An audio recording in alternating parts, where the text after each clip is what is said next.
everybody. Welcome to the Insurance Journal's Academy of Insurance's weekly webinar after show.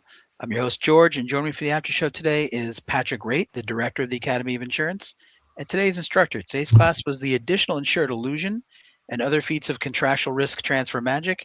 And our instructor is Mr. Bill Wilson. Bill, welcome to the after show. It's great to have you here. Thanks, guys.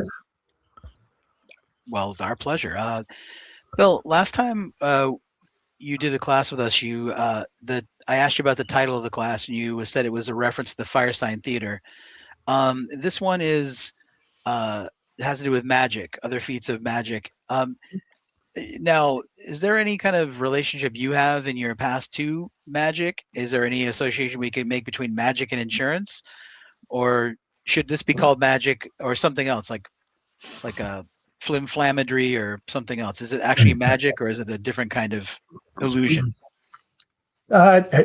Really, it's just marketing, something that's kind of eye catching. I guess if you're a policyholder attorney, you think the industry's infused with black magic, but to me, what the insurance industry is able to do is magical in the sense that we enable everything. We enable commerce, building, you name it. Without insurance, you basically have a lot of ruins all over the world. So I guess there is something a little bit magical about what we do. Sure, absolutely. You mentioned there's a big change in the policy at the beginning of the class, but then another big change I saw was to the interface. There was a different font. There was a whole different way that the ISO looked. Are you in favor of that, or do you like it when things like that don't change? No, I'm all for change if it makes things more readable or understandable or whatever. So I don't. No, I'm sure there's a reason for it, and usually it's a pretty good reason. All right, love these answers, Patrick. What do you think of the topic in general and Bill's class in particular? Are you interested in the additional insured illusion, and do you think it's an illusion, or is it easily transparent and diagnosable? Probably, George, we could have a class on additional insureds monthly and have huge uptake on the topic. And when you throw in the idea of talking about certificates of insurance, it's a never-ending issue, right? I think, as Bill mentioned early on in the class, he said that it felt like this issue had gone away maybe 8-10 years ago. But things in life are cyclical. We have had an exodus of people from the career. More and more of us, our hair is getting lighter and lighter. And we are starting to miss a step here and there, and there are new people coming in, and they don't have the same experience with the evolution of additional insured forms or how this contractual risk transfer has been going on. And so they don't understand all of the nuance and pieces to it. I don't know that I am opposed to what Bill said when he said that people just need their own insurance and not worry about necessarily that additional insured piece. And there's a lot of wisdom, I think, in that, especially when you compare the one meme that said, "I've got a certificate, that means I've got insurance," to the truth that says, well, you got a certificate and it's worth just exactly what you paid for it, nothing. Yeah. Yeah, that may be part of the solution.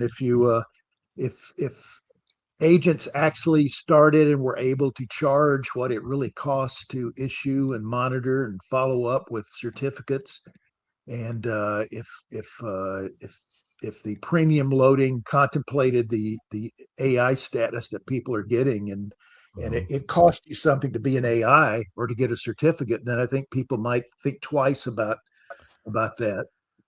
Oh yeah, I think you're right. And not for nothing, how often does a request for additional insured come into an agency? And unfortunately, the thing that happens more frequently than I think ought to, that request ends up getting pushed off to the person least qualified to deal with it. Often a new person, often somebody, tag, you're it. You haven't had to do it. The rest of us have had to do it. I can remember as a new underwriter, one of the things I spent more time on than I want to remember is processing additional insured endorsements. And, I didn't understand exactly what I was doing. They told me processing endorsement. I mean, there's a lot more going on. Yeah. It's, there was a time, as you indicated, there was a time when it was even worse probably then than it was today. Cause the first webinar we did at the Big I on certificates, we had only had 1,000 connections that the platform allowed. And we ended up having to run it, I think it was three different times. And then we ran a series after that, and I did seminars. And that first year first series, we think about 7,000 people go through it. Some of the connections, you'll have one connection, but you'll have 60 people in a training room watching it. So one of the questions we asked, because it was filed for CE, and you have to ask people live questions under the laws of most states, at least at that time. So we would ask them, how many people are watching this in the room that you're in right now? And based on the feedback that we got, we figured it was about 7,000 people that went through this. And they're probably 5,000 of them are retired now. Mm-hmm. So, right. Bill, how important are words? Like in terms of interpreting policies, like you had a couple slides about language. The ISO has the insured, and the agents sometimes interpret that to be any insured.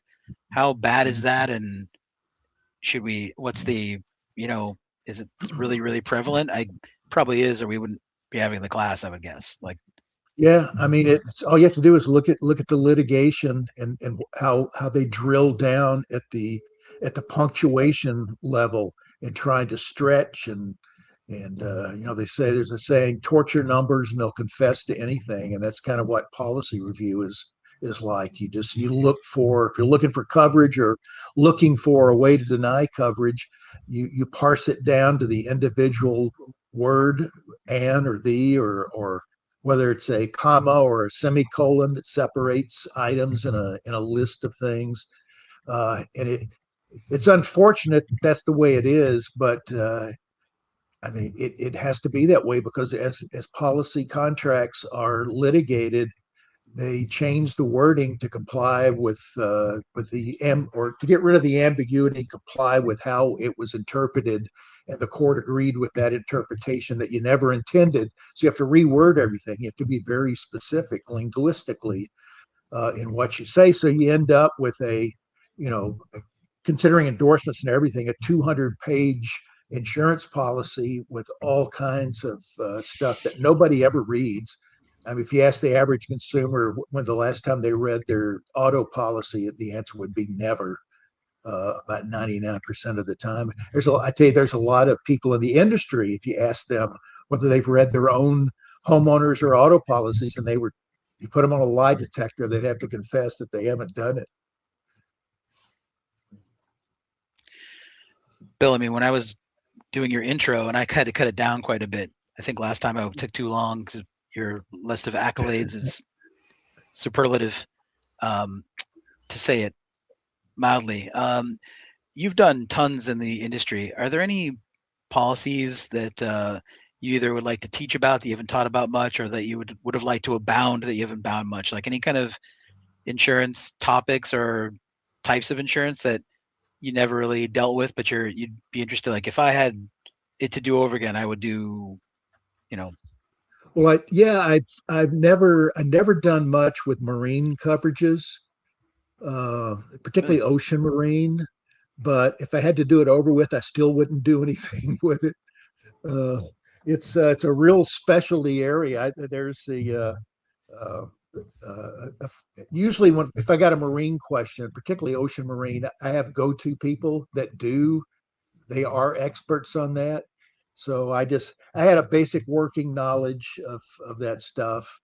And I likewise with flood, but for some reason I never really, I mean, I've read flood policies, I've taught flood coverage, but I've never stayed on top of all the federal regulations and guidelines. You really have to spend a lot of time. So I would, David Thompson is a guy in Florida, is an expert on flood. And anytime I'd get a question, normally I wouldn't even bother trying to answer it because I knew I'd have to research it. I'd just send it to him because I knew he knew the answer off the top of his head. And he had a cohort back in that time named Bill Perkins. Bill was my ocean marine guy.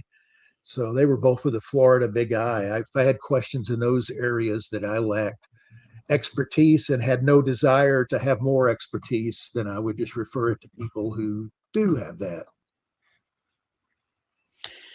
Bill, you mentioned a couple of times in the class that you're retired. You've been retired for a little while. How are the spiders? And are you making more? Do you have more time to make music or less time because you're more in demand now that you're retired, or maybe not the spiders? Maybe there's a whole other band that we don't know about. What's going on with your musical? Yeah, I've got two bands now. The Spiders are still around. In fact, when at 5:30 Central Time today, we're rehearsing in my up on the third floor. I've got a music room with the PA system and drums and all that. So we're rehearsing here in a couple of hours. And but the problem with the Spiders is we have not played a gig in over a year because we can't all stay healthy at the same time. That's one of the downsides to getting older. You have to get a hip replaced or a knee replaced, or you got some kind of a medical issue that you're dealing with. So we're finally all pretty healthy, and so we're looking to start gigging again before long. And in the meantime, I started up a blues band. I've always loved the blues. The Spiders started out as a cover band.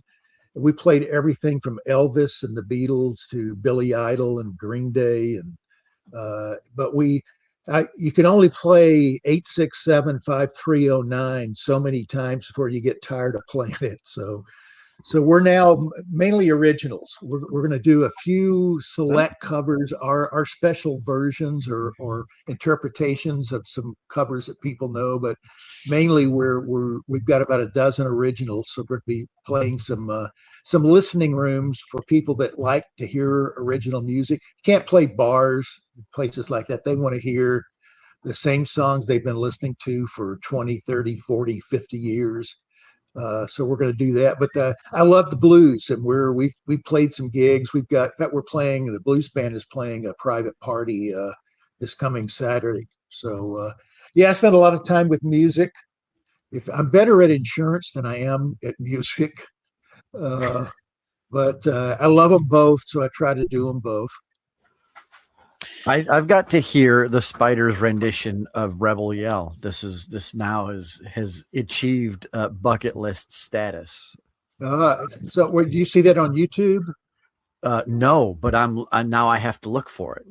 Oh, okay. Well, it's on there. I'll send you a direct link. We have a website, which is thespidersband.com. We don't do much with it because like I said, we keep getting laid up with injuries and operations and stuff like that. But we have a YouTube channel with a bunch of YouTubes. The blues band hasn't been together long, so we're just really getting started. The thing we're doing Saturday, we're doing it not for money, but the guy that's hiring us is a producer, video and audio. So he is filming and recording everything. So we're hoping that we may do produce a live stream or CD or whatever. So we'll see. Bill, can you spell the Spiders for me? Because I just tried to look at that website and I got some band playing live at the Sunset Pub and Grill in Lincoln Park, New Jersey. And I don't know if that's you or not, but I didn't recognize you as one of the people. So no, but I'll have to mark that down as a possible gig for us. But we're Spiders with a Y, SPYDERS, thespidersband.com. I didn't want to get that wrong, so I appreciate it. Yeah, if you go to our website, the one of our originals plays in the background. You may have to click something at the bottom of the screen, but if you want to hear one of our original songs, it was actually played at a radio station in Phoenix, and mainly because I know the disc jockey. He by day he does insurance, and by night he's a disc jockey. So that's how we got on his radio station. We're running the banner for your website at the bottom of the screen. Is that spelled correctly? Cool. Can you see that? That's it. Yeah, thank you. Fantastic. Bill, I bet you didn't know this, but we put an insurance carol out a couple years ago, 12 Claims of Christmas, and the lyricist for all the song was Patrick. He wrote the whole song, Yeah. like not the music was public domain, but sorry, go ahead. One song. Yeah, I remember Patrick, that. Yeah, I heard it.